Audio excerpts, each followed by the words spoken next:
Hey guys, welcome to Health. Let's check out this video called. It's a it's an epic history TV video. Okay, let's go. Let's watch this. It's called 5 Great Viking Deaths. Okay, that's what I reacted to. The previous video that I reacted to was my favorite. Okay, it's called How to Build the Perfect Castle. It was so beautiful, and they also like showed us like in-game footage of how the castles from that game. I believe the game's name was like Crusader Kings 2. I could be wrong. But I will probably check it out because it looks good too. It's just the graphics look kinda low quality, but it's okay. The graphics are fine, okay? But let's just watch this video, 5 great Viking deaths and what they tell us about the Viking mindset. And also like there's another video called Ragnars death song.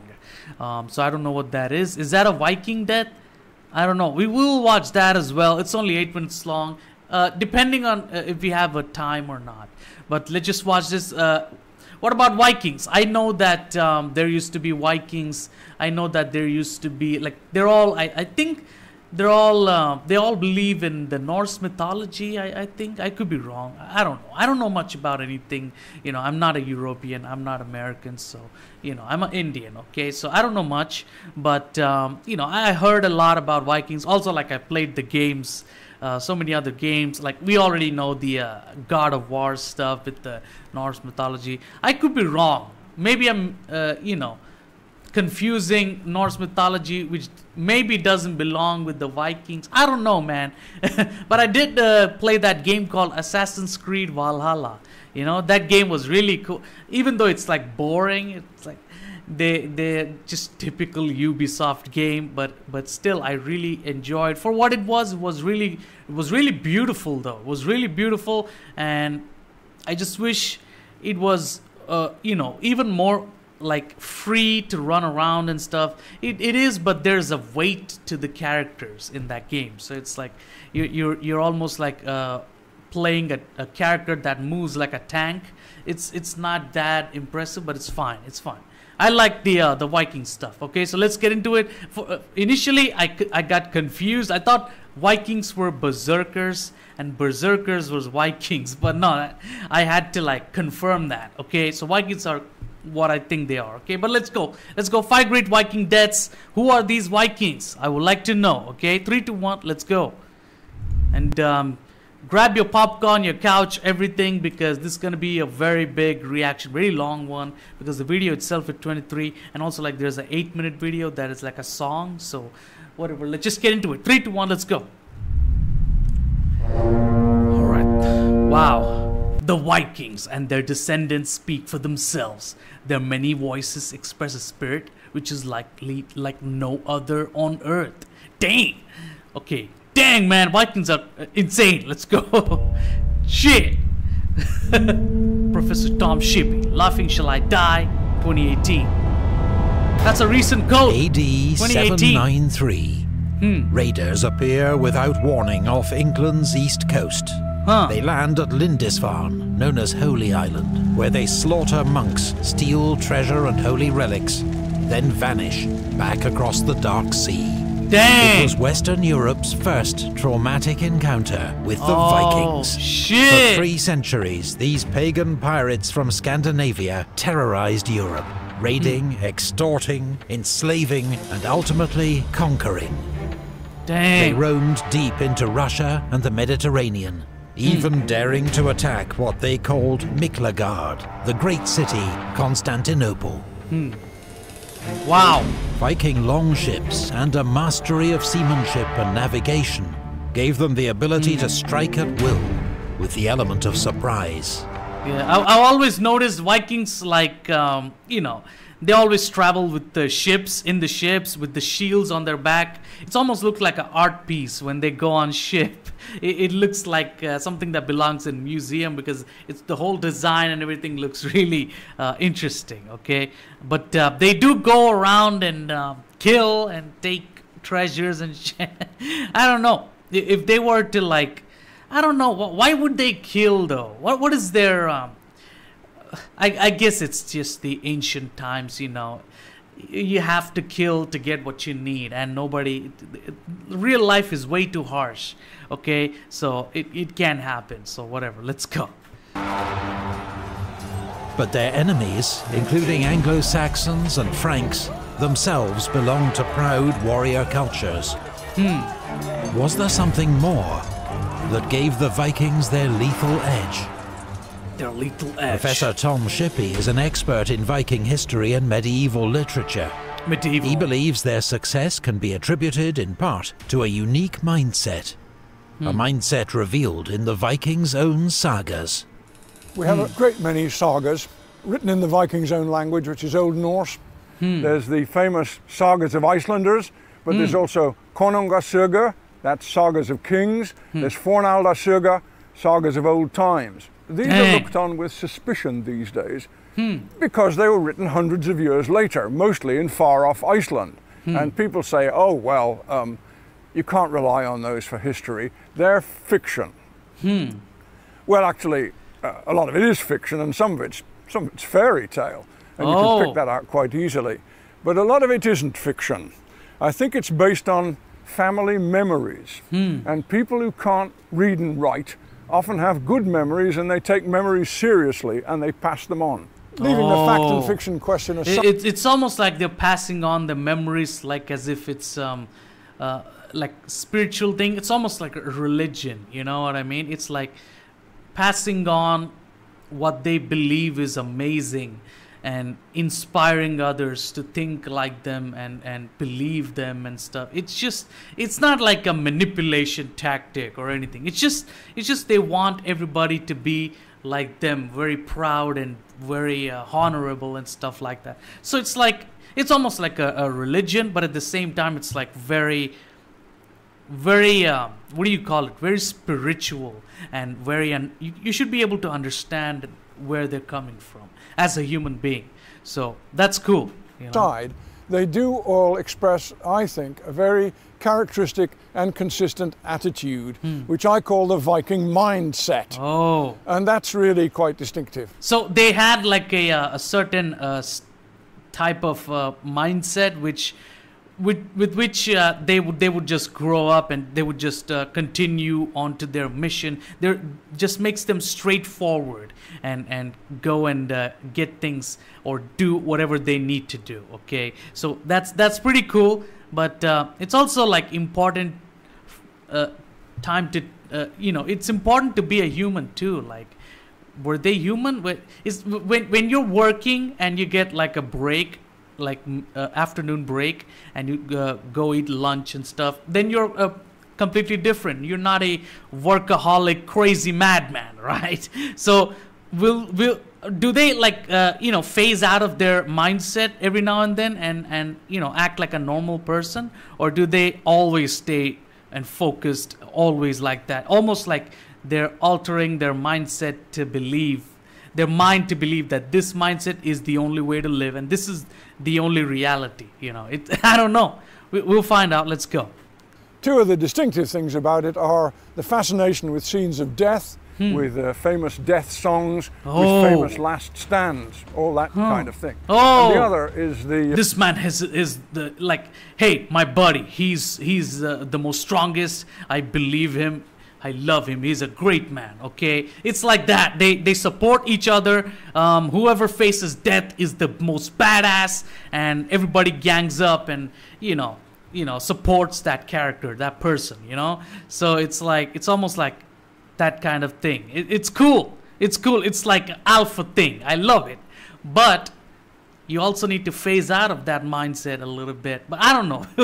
We'll see. It's not like today. Back then you had to be strong, I guess. Let's go. Yeah, very characteristic sense of humor, which I call, I'm afraid, it's not good sense of humor, it's bad sense of humor. It's the kind of humor which is really rather cruel or grim. Okay, so maybe it's like dark humor. And hey man, that motherfucker died on sitting on a spike. It's like bullying. I don't know. Maybe cruel or grim humor, meaning it has something to do maybe with bullying or maybe it has something to do with really bad stuff. Hey man, I killed that old lady. Did you see how she was screaming? It's like that maybe. I don't know.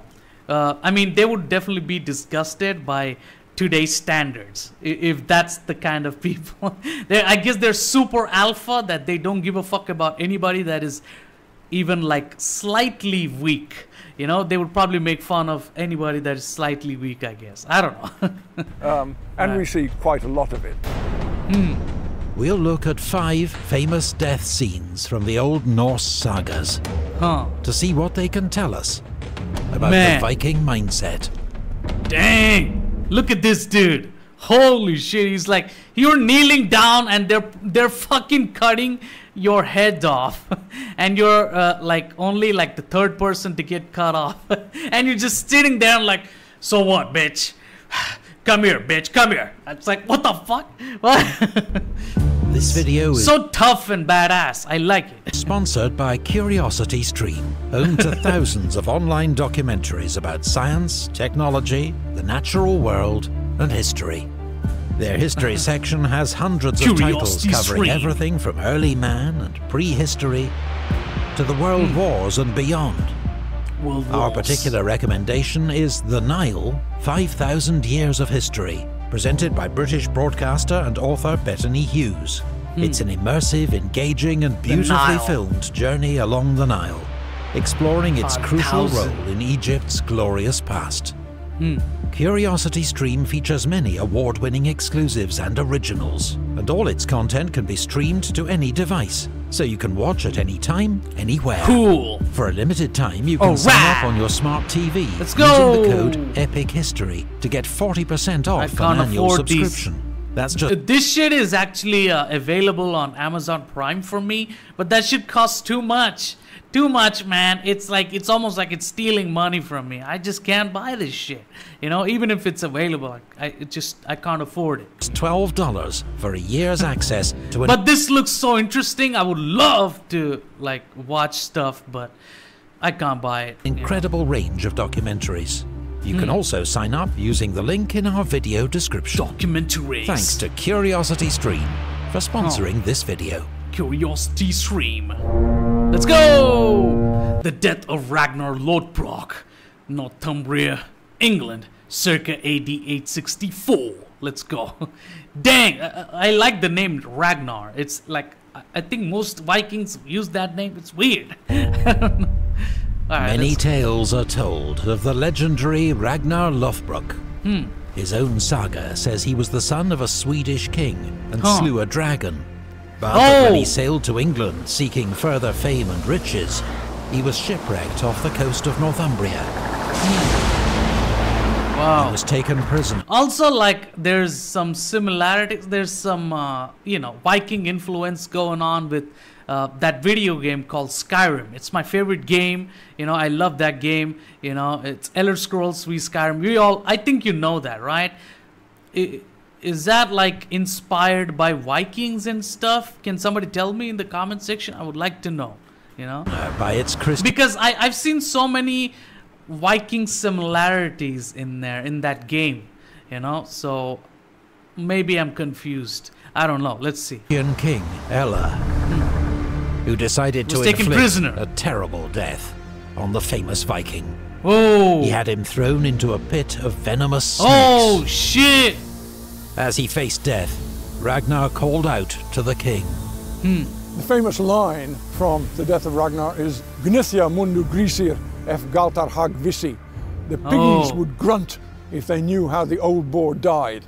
The word Gnithia, it means grunt, but it also kind of sounds like grunt. I think you could actually translate it, go oink oink. The piggies would go oink oink if they knew how the old boar died. It's a joke. Cool. And the joke is actually on King Ella. Because there's this barnyard vocabulary, piggies and oink, but what it means is, my sons are going to come, and what they do to you won't bear thinking about. It's a threat.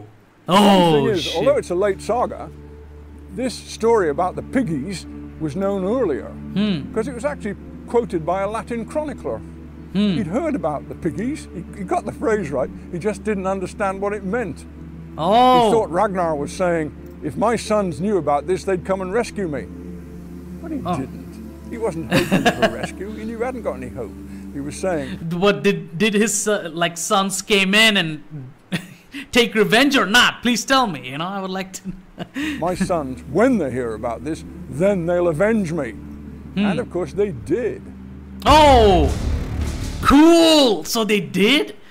That's like he must have trained his sons really hard, because he probably saw things like this happening. You know, where he would get into like, you know, some king would grab him and throw him into a pit of snakes, or get killed, or get you know, fucking stabbed by a bunch of dudes or something.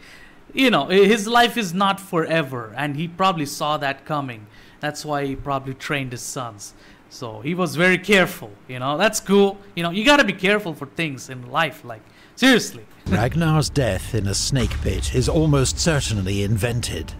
But his sons, the piggies, were very real.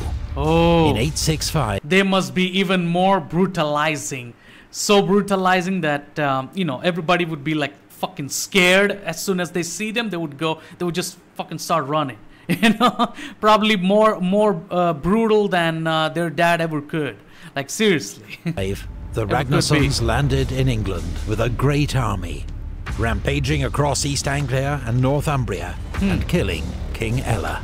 Oh, rampaging from place to place and killing King Ella. And what is the name Ella? It's like a female name or something. Too feminine for a king. I don't know. Too feminine. Especially when you're living in the Viking age. If you have a name called Ella or something, it's just, they're probably already making fun of it, but whatever. The Vikings, they probably made fun of him, but whatever. Let's go. Is there any link between these historical events and the saga tale of Ragnar's death? England was invaded by men who were very early on identified as the Ragnarsons. And my suggestion would be that the whole story of Ragnar's death in the snake pit was made up later on in order to motivate the invasion of England. Why did the Ragnarsons invade England? They did it to take vengeance for their father. And so you make up a story about the death of the father and the way that the vengeance was motivated. Isn't that so manly, dude? This shit is so manly. It's so amazing. You know, we don't get to see this shit in this modern Hollywood, the modern woke culture. I'm sorry for bringing up that word. I don't like using that word, or, you know, I don't like talking about the politics. But nowadays, I'm Indian, right? Here, everything is manly. In India, everything is manly.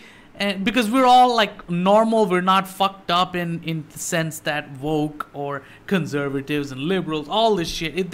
We're all together. We're all a union. We're not separated in groups. So we're normal, and the only thing that is prominent among us is the masculinity and how we do. It's the men that make the country run in India, okay? But you know, can't say the same. I mean, in Western society, it's probably the men making, you know, obviously, because men are, you know, like very masculine, they do everything, but, you know, but there's this pathetic culture, which is just so fucked up, and it's all degenerate and so fucked up. You don't get to see this manly stuff that much, and to see all this like historical things, ancient things like this, like stories like this, it just, as a man, you would feel it, and you would fucking want to be like them, you know? It's so amazing when I hear these stories. This is why I like, you know, ancient stories. They're very motivated and inspired, and so manly and fast and so straightforward, and just so inspiring to me. That's, even though I'm like from other part of the world, I relate so much to this because it's so badass, and I love that. Okay, this is why I react to like Epic History TV stuff too, because it's just history. History is so badass. I love it, you know. King Hrolf avenged Legre, Denmark, early 6th century AD. This is very old stuff. Very old. So old, man. That's like what? 6th century is like what? Back when molecules began to like became dinosaurs or whatever. I don't know. Let's just go. Alright, King Hrolf avenged. According to legend, Rolf Kraki was a great Danish king of the 6th century. a Danish king. Also, props to the sons, the Ragnars sons that came in and invaded England to fucking take, avenge their father's death. Fantastic story, and it's also like he said, it is motivating, and it is it makes your blood boil and makes you a strong man and just makes you want to go and do things, which is amazing. I love it. Even I don't care if it's real or fake. I don't care, as long as it sends the point across for generations to come. That's all that matters for me, at least. King Arthur. His great hall stood near Lera, where he entertained a famous band of champions. But many sought his throne. His own cousin, Hjörvarthr, made a surprise dawn attack on the king's hall. After a desperate last stand, Hrolf lay dead, surrounded by his champions. Dang! Only one man survived. Vögr, the weakest man in Hrolf's court. Oh, why? He'd been the butt of all jokes, even when he'd sworn to avenge Hrolf's death. Oh, shit! Now he was hauled before the new king, Hjörvarthr.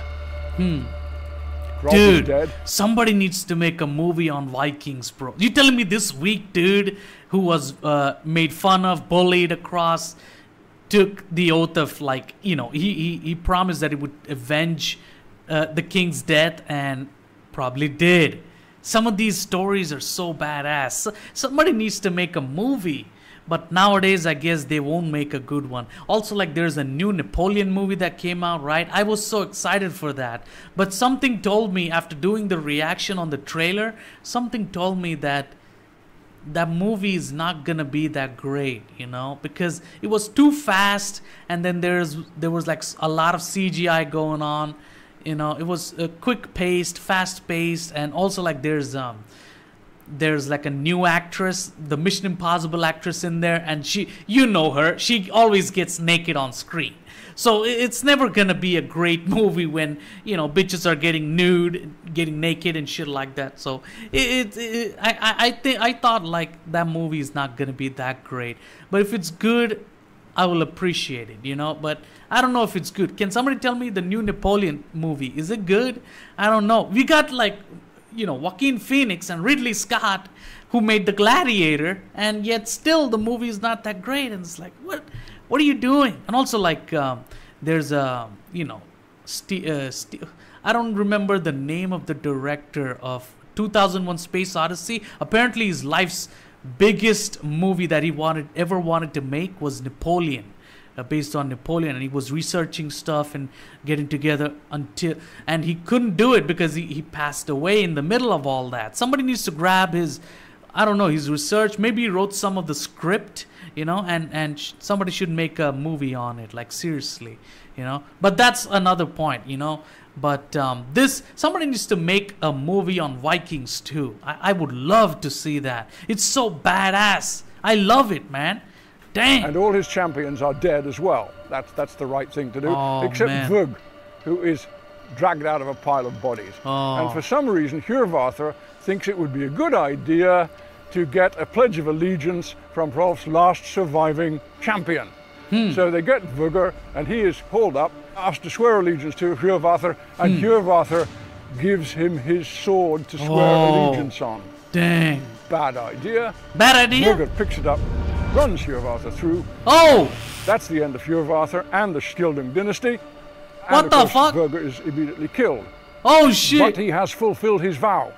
Wow! So it's another example, really, of the Viking love of wit, of being able to turn the tables in a funny kind of way.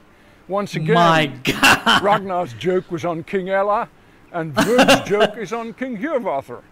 Dude, very funny, in a sort of way. What the fuck? Legends about King. Hey, don't underestimate the weak. Okay, the weak is the most comfortable, even though he's not at peace of mind because of all the how people perceive the weak person and how they bully or make fun of and shit. He's not at peace of mind.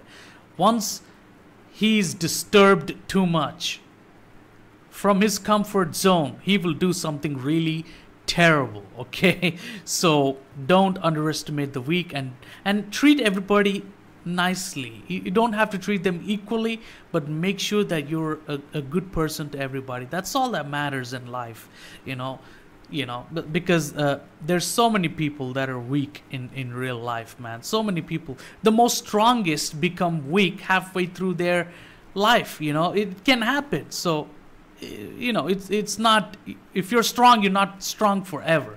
You can't just assume that, right?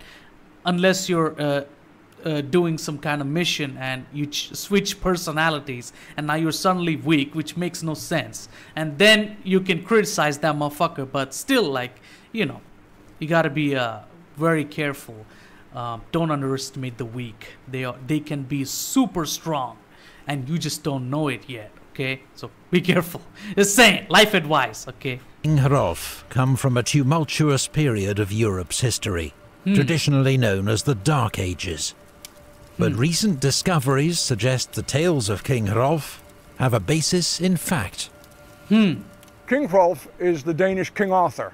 They lived at about the same time in the early 6th century. For a long time, the story of King Hrolf was regarded rather like the story of King Arthur, it couldn't be true. But then the archaeologists, alerted by a chance discovery, started looking at the traditional site of King Hrolf's court, which is now the small village of Lejre in Denmark. And much to their surprise, they discovered the site of one enormous hall after another. I think they have now found 6 of them, all through the Viking and pre-Viking era. So that part of the story at least was true. Lejre, once upon a time Hlethraborg, really was a major power center in the early Viking period. Dang! Okay, how Joms Vikings die. Hrongungwagr, Norway, circa 89-86. That's much later. Okay, let's go. The Joms Vikings were a legendary group of Viking mercenaries, picked men bound... I like how they're interviewing that old man that he just talked, right? I don't know his...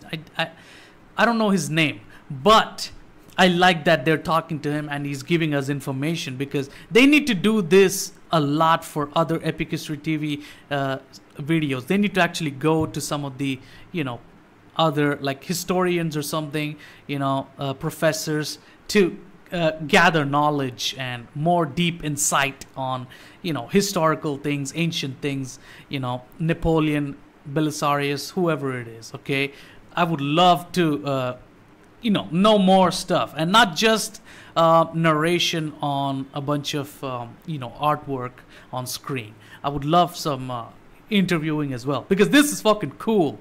Because this man is actually telling us what exactly is happening and what happened back then and how people responded and all that shit. That was really cool. Okay, well, let's go. By a code of honor.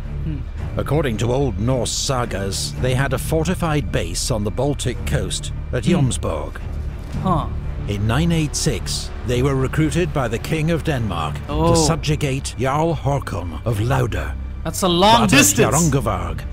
They suffered a crushing defeat at the hands of Jarl Håkon and his son Jarl Eirik. Dang!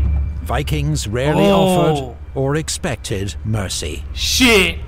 After the battle, the Joms Viking prisoners were lined up for execution. Oh my god! And they don't give a fuck. They're like, okay, man, let's just get on with it. I'm tired. They're like so. And these people are the people that are beheading. They care more about beheading than these. They don't give a fuck. It's so ridiculous. Beheading started, and the Joms Vikings, who had a code of their own, which forbade them to express fear. It's like the most. They are the most badass, and the ones that are more badass than them are probably like berserkers or something from, they're like, they believe in beasts and shit, and they act like werewolves and charge into the battle and stand in front of the army and slaughter like shit groups of enemies. Holy shit. They would slaughter groups of enemies and then let the army go in and do the rest of the thing. And even then they wouldn't stop. They would dominate the whole. They're crazy, bro. Go check out Berserkers. They're probably more badass than Vikings. You know, Vikings are super ultra badasses, but Berserkers are like aliens from a different dimension entirely. That's how they act like. And they're really tall and so bulked up and crazy. You know, go check out some of the Berserker videos if you find them on YouTube. I reacted to some Berserker videos, and that's like, they're like so insane, okay? They're the only ones that I could think that are more badass than Vikings. But probably the Vikings are also equally badass than compared to Berserkers and stuff like that. We'll see. Let's go. At any point, one of them, for instance, said he would not kneel down to be beheaded. He insisted on standing up and being beheaded from the front so that people could see that he did not flinch from the blow. Wow. One guy does kneel down to be beheaded, and he says, I'm a bit worried about my hair. Oh! Get blood on it. Would somebody very kindly take my hair and pull it over my head, and then the beheading can go on. Oh, shit! But as the axe falls, he jerks his head back, and the falling axe cuts off the hands of the man who's been holding his hair. Oh, Well, shit! That's bad sense of humour for you. What a joke. What? Everybody laughs like nobody's business. Oh, in particular, fuck. actually, Jarl Erik, who thinks he's never seen anything so funny in all his life. It was Oh, such a good God. joke. He says, well, we'll let you off. Really? And the Jomsviking very properly says, can't accept that unless you let all the others off too. So the other Jomsvikings are then all spared. Well, Jeez. obviously complete fiction. No, I can't believe a word. Oh, shit! Yeah, about... Man, people used to be so badass back then. Holy shit, man. Especially Vikings. Oh, my God. 15 miles away in that direction from where we're standing. I bet they wouldn't flinch in front of Berserkers at all. If they're like this, they probably never would, because they're super badass, you know. Just recently, they were digging for a new road, and they came upon a pile of skeletons, Oh, about 50 odd, what? and a separate pile of skulls. Massacre. All the Dang. skeletons had been beheaded. Oh, And analysis showed they were all male, they were mostly young, and they were all Scandinavians. and the bones look healthy, as like they look strong, and you know the upper part of their I guess this is like a thigh bone. Look how fat it is. They are definitely muscular and really big and shit. I don't know, but damn, they look. Of course, they were in good condition because they died really young, I guess. I don't know. Let's go. Insane. So there was a mass beheading, just as described in the saga, and furthermore, several of the men had been beheaded from the front, just as in the saga. So once again, Hey, I think all these sagas that were written, people that say it's fiction, bro, why would they write fiction, bro? I would say they were inspired by some of these beheadings, and you know, some of the people that wrote the history, the Viking history and stuff. They probably were like in relation, like family relations with the actual Vikings that got beheaded. So they were really inspired or something like that. They probably wrote it with a sense of pride and honor, and they might have got lost within their it's not exactly fact by fact in every sentence. It has to be a bunch of whatever they felt, they wrote. You know what I mean? So it's like, it could be anything. It could be fact, it could be imagination, it could be spiritual stuff, or it could be like horrible atrocities written because it needed to be written. So it could be anything. So let's go.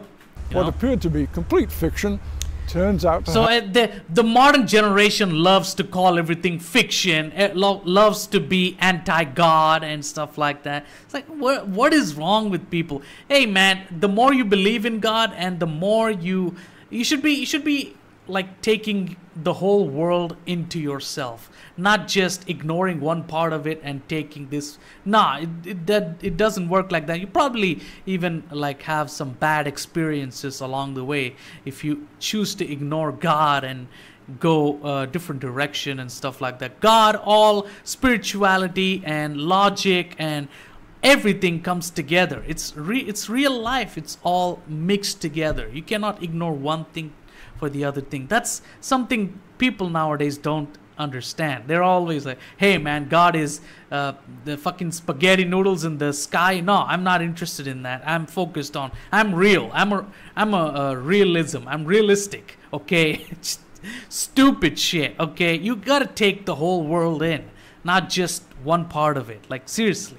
Have some corroboration in hard fact. Okay, the death of King Olaf Skald. Skitlar Staudir, Norway, AD 1030. A few years, like a decades later, probably. Olaf Haraldsson, King of Norway, the man who'd one day become its patron saint, had been a feared Viking before he became a Christian king. In 1029, the Danes, supported by local jarls, drove Olaf into exile. When he and his followers returned... Hey, can somebody tell me when did Christianity come into... became like normalized in the, the Western society? Did it exist during the Vikings age, and was it normalized then? Or maybe Vikings are normally Christians? I could be wrong. Probably not. But can somebody tell me what? I don't know much. Okay, I might even sound stupid, but please tell me, when did Christianity come into existence? Can somebody tell me, were Vikings Christians? I don't know, because I feel like Christianity is limiting people from going across, like crossing the lines and being the best. You know what I mean? So I feel like Christianity is like limiting people. I'm not bad mouthing Christianity or anything. It's like, Christianity has its own positives and it has a shit ton of negatives too. So there's problems, there's good things, and I feel like nowadays Christianity has kind of polarized the entire Western society. People are all tribalistic nowadays. I feel like Christianity has some part in that. I could be wrong though, but let's go. Please tell me though, when did Christianity come in, and are Vikings Christians? I don't think they are, but whatever. And the next year to reclaim the throne, they were met by a huge army of hostile pagan farmers. Retreat was not an option for Olaf. On the morning, and also like I heard that Christianity, before Christianity, Europeans were so they achieved a lot before Christianity, but after Christianity they slowly lost all the charm and achievements that they achieved before that and stuff. I don't know. Is that true? If that's true, can somebody tell me, when did Christianity come in and how it used to be before and after? I would like to know, because I can't find any videos about that on YouTube or anywhere, So I would like to know, because if you're American, if you're like a Westerner, then you probably know more about me, more than me. So I would like to know. Okay, so let's go. Of battle, the restless king rose early and asked his poet Thormod to sing to him, to pass the hours before the army gathered. And Thormod immediately starts to sing the Bjarkamal, which is actually a poem supposed to be sung by Böðvar Bjarki on the morning of the last stand of King Hrolf, which we've discussed already. Dagger is opkomen, Dunja Hana Fjadrar, Maules Vilmögum at Vina Elfidi, Vaki Eok Vaki, Vina Huvud, Aller inni Utstu, Adils of Sinar, Haar in Hath Creepy, Rofer Skutandi, Item Godir man. I love that this man knows the Viking language and whatnot. This man, it's so cool, because some of these ancient languages needs to be passed down for generations, and they need to survive every generation, you know. So I'm so glad that this man knows this language, but I hope he's teaching others the language too.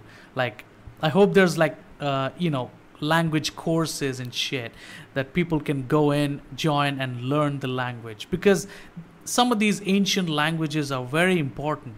You know, we cannot lose our history, you know what I mean? So I hope somebody is helping out on that front, you know. Yeah, let's go. There is eki fligja, vecca ustrat vini, neat vivs runum, vec uster herdum, hildart at leki. So cool. The day has come up, the roosters clap their wings, time for the wretched serfs to do the heavy labor. Wake now, wake, company of friends, all you best ones of Athil's people. Dang. The hard grip, Hrolf the shooter, men of good birth, they who do not flee. I do not wake you to wine, nor the whispers of women. I wake you to the hard sport of Hilda. It seems a strange choice for a poem because it is in a way a suicide poem. Dang. It's saying we're all going to get killed. Is this a good morale raiser? Yeah, they're Vikings. They think it's great. Everybody says, super song, just the thing. Let's get started on the battle. But the odds were stacked against King Olaf and his men. Thormod's song of brave men rising to face certain death proved a premonition. The battle is lost. King Olaf is killed fighting in the front rank and is brought down by a series of spear and axe blows. And as you would expect, all his chosen companions, all his bodyguard are killed around him. But Thormod the poet, survives.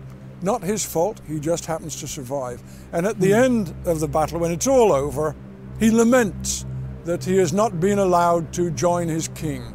And at that moment, an arrow comes flying from nowhere and hits him. Wow. And the obvious implication is the dead king sent it. He sent it so as to give Thormod his wish that he could join Olaf. Jeez. And Thormod then composes a poem about his own wound and dies without quite finishing it. He dies on his feet, still reciting the poem, but he doesn't complete the last line, which fortunately is completed for him by a bystander. And the bystander is the teenage Harald Hardrada. Dang! That's a fascinating story, man. Fuck. So, dude, that's crazy. Some of these stories are so insane. How come we never see this shit in the movies? It's like, you have the best film industry in the world, man. Hollywood. Everybody fucking watches your movies. The entire world watches. And you can't make amazing stories come to life with the movies? Like, come on, man. Come on. And instead you fucking do She-Hulk and stupid Marvel trash. Come on. These are the movies that need big budgets and high budgets with great star cast. So many, you know, talented actors and so much influential, motivational stories. Where is that? It just, you barely see these historical stories in the movies nowadays. It's like the Napoleon movie came out, but apparently that's not good. It's like, come on, really? Come on, Hollywood. What the fuck is wrong with you? Harald Hardrada's Last Stand, Stamford Bridge, England, AD 1066. Dang, let's go. Like 1,000 years ago. Harald Hardrada grew to become King of Norway and one of the greatest Vikings of all. His adventures led him east to the city of Kiev, where he served at the court of Grand Prince Yaroslav the Wise. Then to Constantinople, where he commanded the Varangian Guard of the Byzantine Emperor. As King of Norway, Harald the Hard Ruler was brave, cruel, and acquisitive. And in 1066 set his sights on the English throne. But King Harold Godwinson marched north to meet him, moving so rapidly he caught the Vikings off guard at Stamford Bridge. Shit! The thing about the Battle of Stamford Bridge is that Harald Hardrada and his invasion force, they were caught napping. Harold Godwinson marched very quickly up to York and kept on marching through York. And the first thing the Norwegians knew about it was seeing the glint of weapons approaching. But it was a hot day, and the Norwegians had left their heavy equipment, especially their armor and their shields, down on their ships. So they were actually facing an armed force without their armor. Oh, shit! Heedless of the risk, Why would they leave it like that? Come on, man. Hardrada advanced into battle at the head of his men. According to the Heimskringla sagas, written by the Icelander Snorri Sturluson, he composed poetry even now. Fram gungum veri fylkegu, brunju löser und bla regjar, Hjalmar skina, efkat mina, nu ligger struth vart at skipum nedri. Forward we go in formation, without armor against blue steel edges. Helmets shine. I don't have mine. Now our gear lies down with the ships. What the fuck? I think it's quite... So they decided to be badass and go without their armor? Holy shit! Oh my god. But what happened? Did they survive at least? What's going on? Good, actually, the poem. But Harold, who is a terrible poetic snob, thinks about it for a bit and says, no, that was too simple. And then he produces another poem in a much more complex and high-class meter, and says that's much better. Hardrada threw himself into the thick of the fighting, unarmored, wielding his sword with both hands. Fearless and defiant to the end, he died with an English arrow in his throat, alongside most of his army. Oh my god! He is often called the last Viking. Oh my god! According to the saga, the Norwegians arrived in... Fuck. Always hold on to your armor, like your armor. Come on, man. 400 ships, and the survivors went home in 24. And also, like, imagine when a throat goes into, like a fucking arrow goes into your throat, man. Oh man, that... Oh my god, that is so fucked up. Holy shit.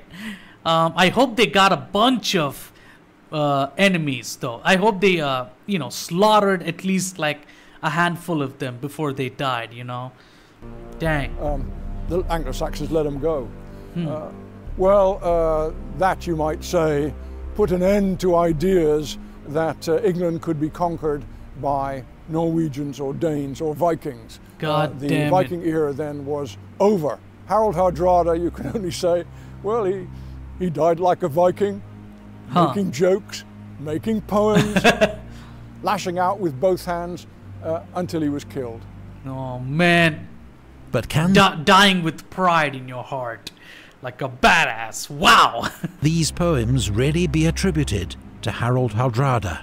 Dang. I don't see there's any way that the poems could be genuine. After all, who was there to note it down or remember it? Practically none of the Norwegians survived. I expect Snorri Sturluson made them up himself to help his story out. But they're good poems. They express a kind of, not regretful attitude, but it's sort of rueful. Yeah, well, we're not going to win this one. They caught us this time. Oh well, that's the way it goes.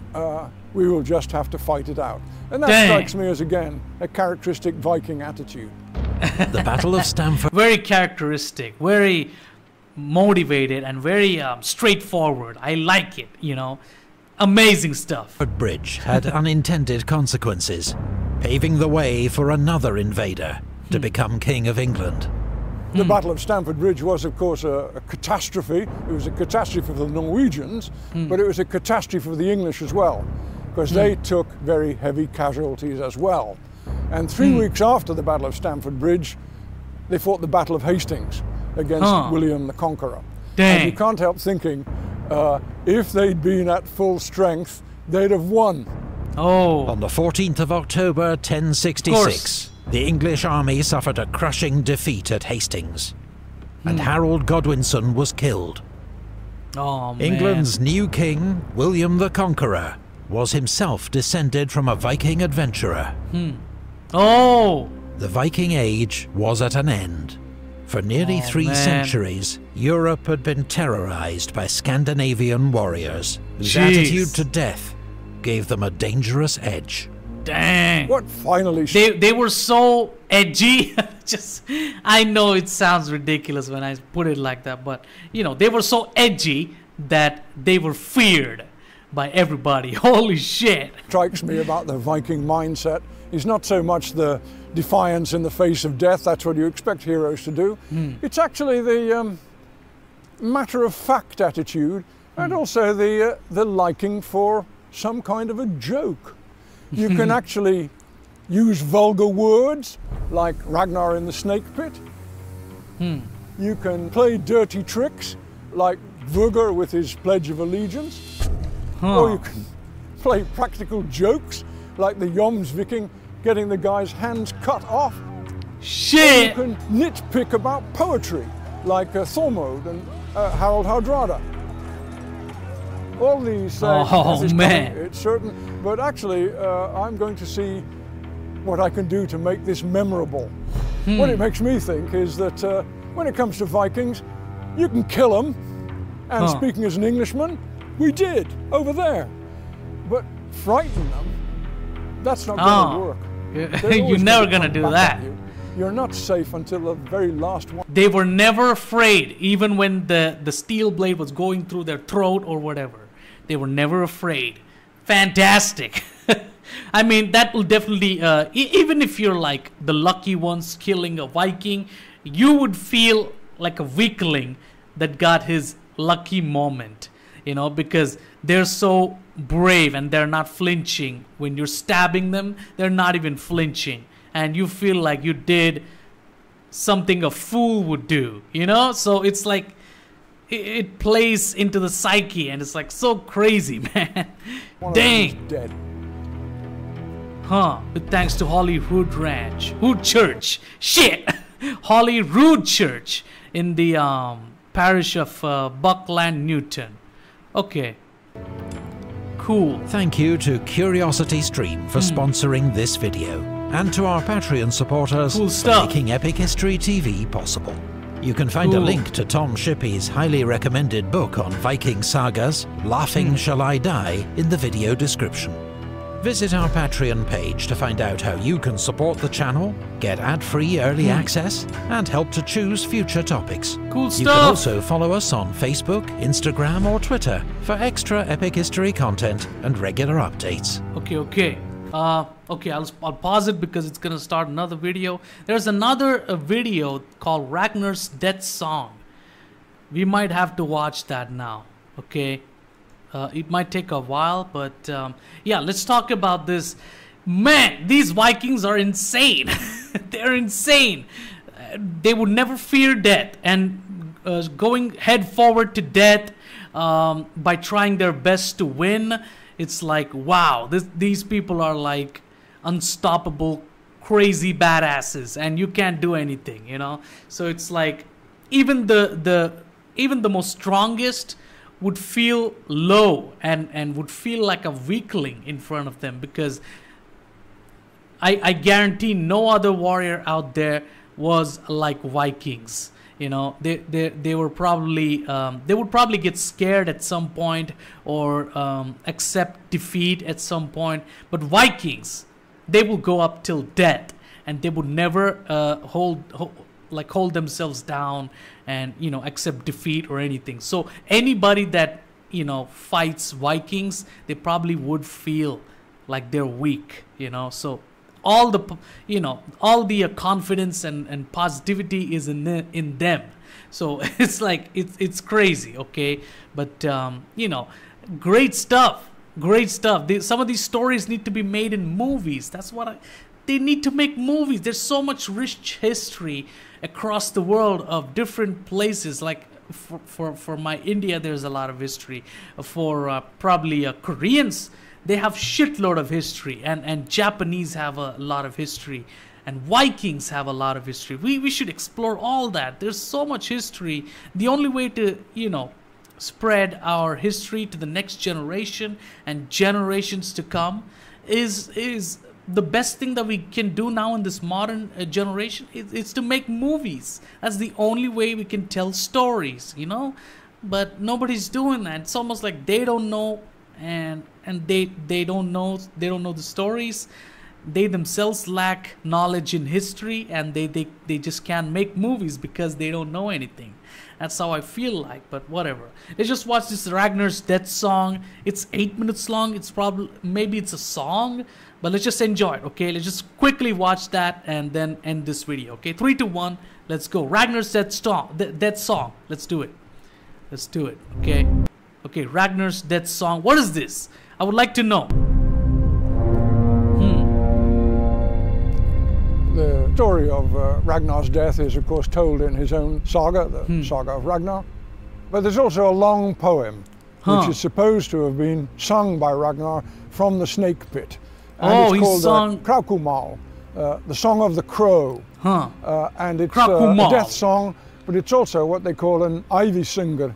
It's a song of life, in which Ragnar recounts his battles and eventually looks forward to dying and going to feast on the benches of Odin, and of course predicting the revenge which will be taken for him.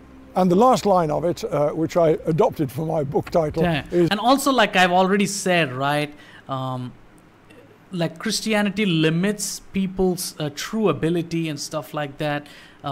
You know, when I see all these Vikings, I feel like Christianity, these Vikings are probably not Christians because they're so insane, so straightforward and so brave and badass that if they were Christians, they wouldn't be doing all that. So I don't know. Can somebody tell me, when did Christianity exist and when did it come in?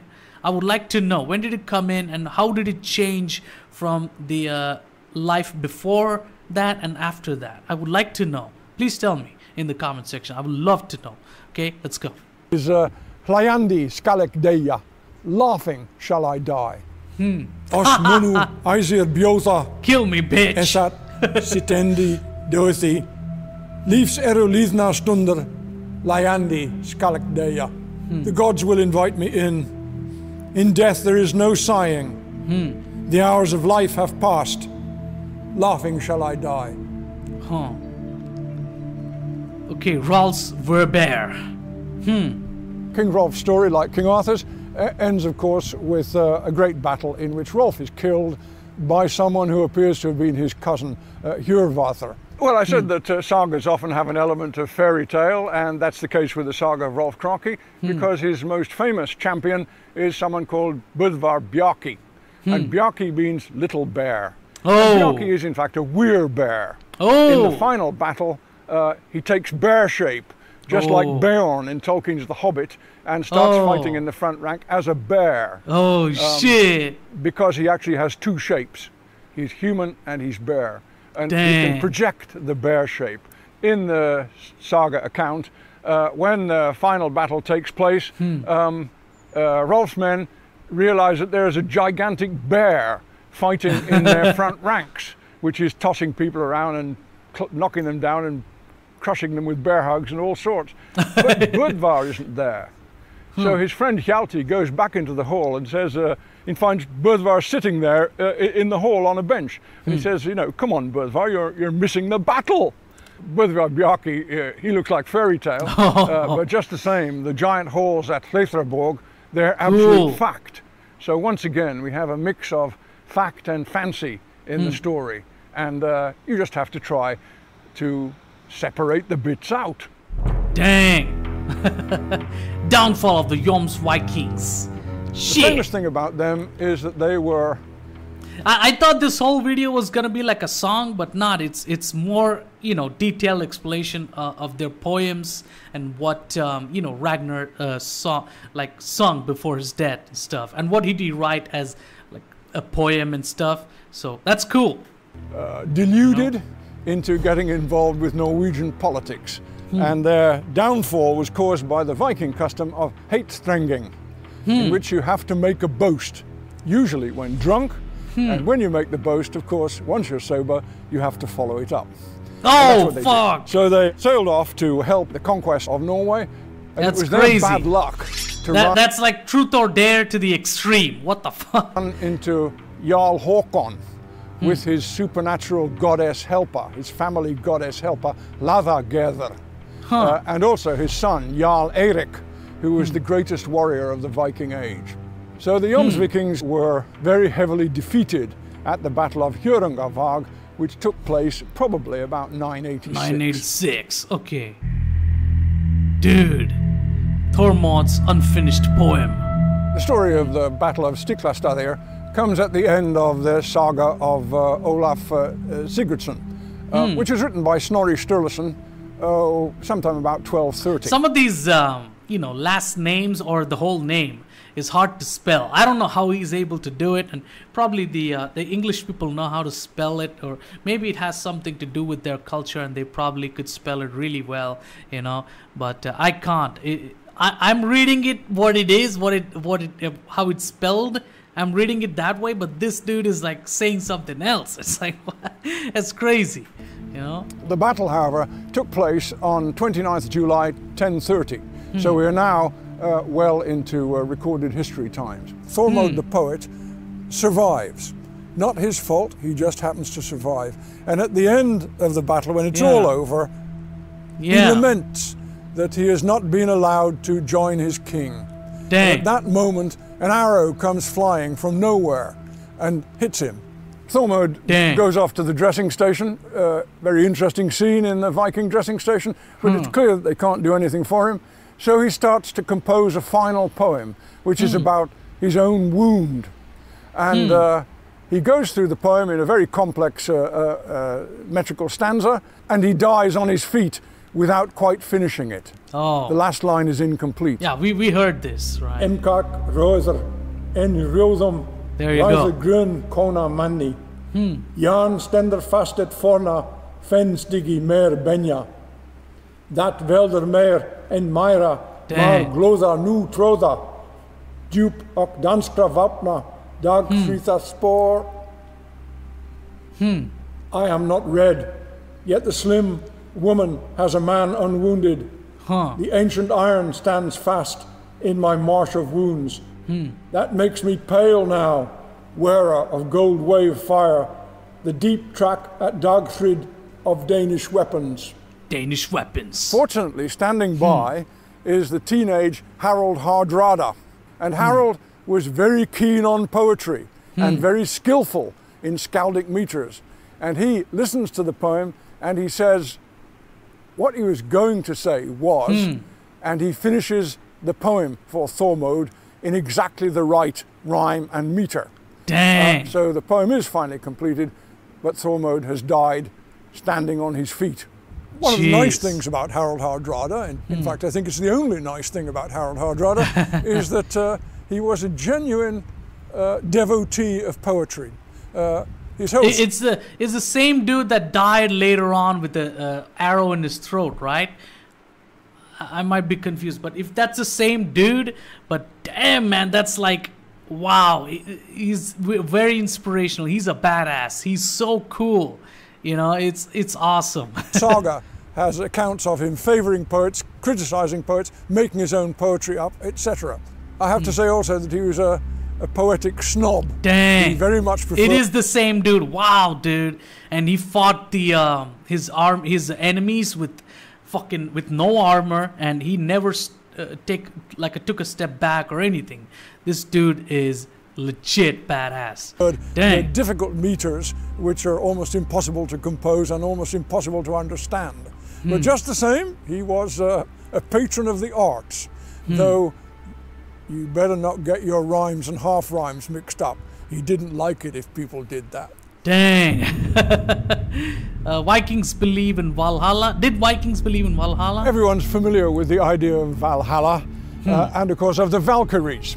If you are a warrior like Kirk Douglas in the famous Vikings movie and you die sword in hand, then your soul will be picked up by the Valkyries, the choosers of the slain, and you'll be taken off to Odin's halls, Valhalla, the halls of the slain, where you will...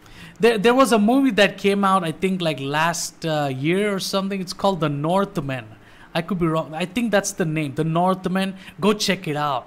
That's exactly... The Valkyrie takes, the dead Viking or whatever. I think it was I don't know.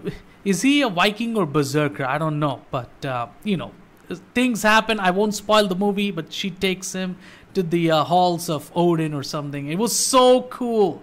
You know, I've not seen anything like that in any Hollywood movie, and it was so badass, and we needed to see more. I wish there was a lot more, you know, like action in there.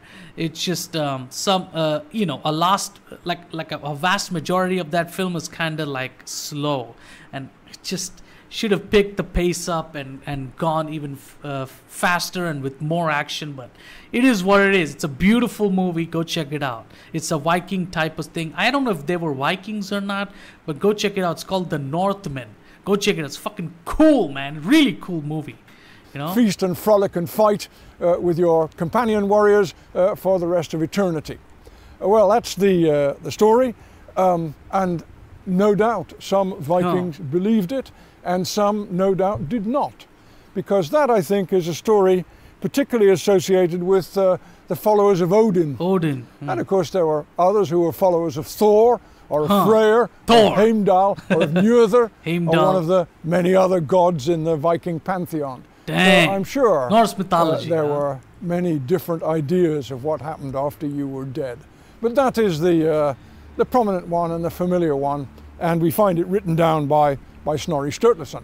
Dang. It's part of his digest, his little handbook of Norse mythology. Cool stuff. Dang, dude, this making me want to explore Norse mythology a lot. Thank you to our Patreon. More about the history of Vikings. I want to like even check out even more about them. Support us for Whatever. making Epic History TV possible. Cool. You can find a link to Tom Shippey's highly recommended book on Viking sagas, Laughing Shall I Die, in the video description. Cool shit. Visit our Patreon page to find out how you can support the channel, Cool get stuff. free early access, and help to choose future topics. You can also follow us on Facebook, Instagram, or Twitter for Cool. extra Epic History content and regular updates. Cool shit. Okay, I'm gonna pause it here. But dang, man, what a crazy videos, you know, especially the 5 Viking deaths. Insane stuff. I love how badass they were, and their attitude. And we all need some kind of attitude, honestly. We're all trying, we're struggling so hard to succeed in life. We're all trying so hard to do something in life, but it's the attitude, a certain type of attitude that will get us going further and further. Because if we don't have an attitude, our mind will start playing tricks with us and always, you know, limit our abilities, our you know, everything. We would just stay a loser forever. It's just not good. You know, we all need to have some kind of attitude that is positive and also very, very strong and straightforward. People nowadays lack that, okay? Instead, we got religion, which only, like, especially Christianity, it won't let you do anything, you know what I mean? It just doesn't, it just wants you to stay peaceful no matter what. But in the name of peace, it will fucking just completely makes people not want to do anything. It's just, it's crazy, okay? But an attitude is much better than religion to me. If you have a good attitude, if you're a good person, then you will be straightforward, like nothing will stop you. But we can't say the same about religion. Religion is very good, and you should be religious. I'm religious, but you know, it's not going to be helpful on all sides of your life, all parts of your life. It's not going to be always helpful. You need to have some kind of attitude. But yeah, that's just. That's me telling you how to be a Viking, basically.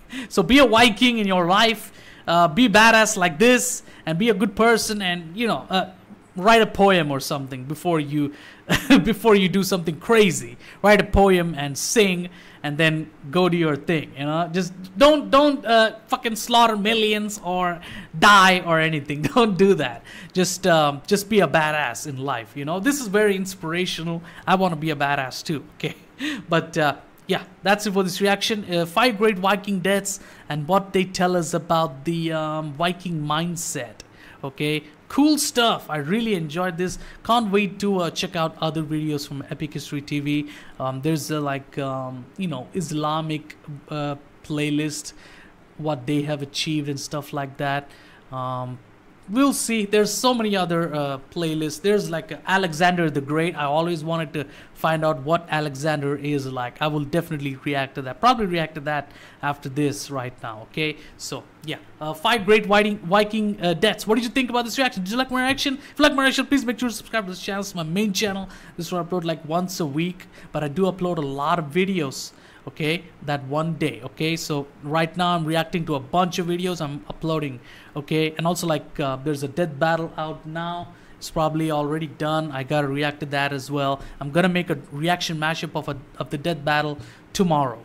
So it's Superman versus Goku. Holy shit. So you don't want to miss that. Okay, if you're seeing this video, my reaction is already up there, and my reaction mashup will come tomorrow, so go check it out. Go check out my reaction mashup channel, the link in the description. And if you want to see my Napoleon videos reactions, go check out on my backup channel, the link in the description. I got a copyright strike there. I think the copyright strike probably expired by now.